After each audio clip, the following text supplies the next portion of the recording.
सीताराम। मरते वक्त रावण ने लक्ष्मण को बताई थी ये बड़े काम की 3 बातें, आप भी जानिए।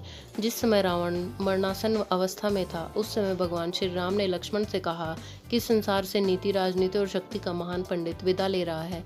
तुम उसके पास जाओ और उससे जीवन की कुछ ऐसी शिक्षा ले लो जो और कोई नहीं दे सकता। श्री राम की बात मानकर लक्ष्मण मरणासन अवस्था में पड़े रावण के सिर के नजदीक जाकर खड़े हो गए। रावण ने कुछ नहीं कहा। लक्ष्मण जी वापस राम जी के पास लौट कर आए। तब भगवान ने कहा कि यदि किसी से ज्ञान प्राप्त करना हो तो उसके चरणों के पास खड़े हो जाना चाहिए, न कि सिर की ओर।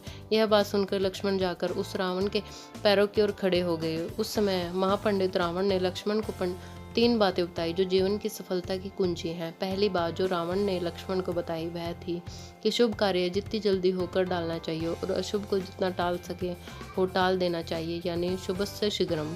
मैंने श्री राम को पहचान नहीं सका और उनकी शरण में आने में देरी कर दी, इसी कारण मेरी यह हालत हुई है। दूसरी बात यह है कि अपने प्रतिद्वंदी, अपने शत्रु को कभी अपने से छोटा नहीं समझना चाहिए। मैं यह भूल कर गया। मैंने जिन्हें साधारण वानर और भालू समझा, उन्होंने मेरी पूरी सेना को नष्ट कर दिया। मैंने जब ब्रह्मा जी से अमरता का वरदान मांगा था, तब मनुष्य और वानर के अतिरिक्त और मेरा कोई वध न कर सके ऐसा कहा था, क्योंकि मैं मनुष्य और वानर को तुच्छ समझता था। यही मेरी गलती हुई। रावण ने लक्ष्मण को तीसरी और अंतिम बात ये बताई कि अपने जीवन का कोई राज हो तो उसे किसी को भी नहीं बताना चाहिए। यहाँ की मैं चूक गया, क्योंकि विभीषण मेरे मृत्यु का राज जानता था। यह मेरे जीवन की सबसे बड़ी गलती थी।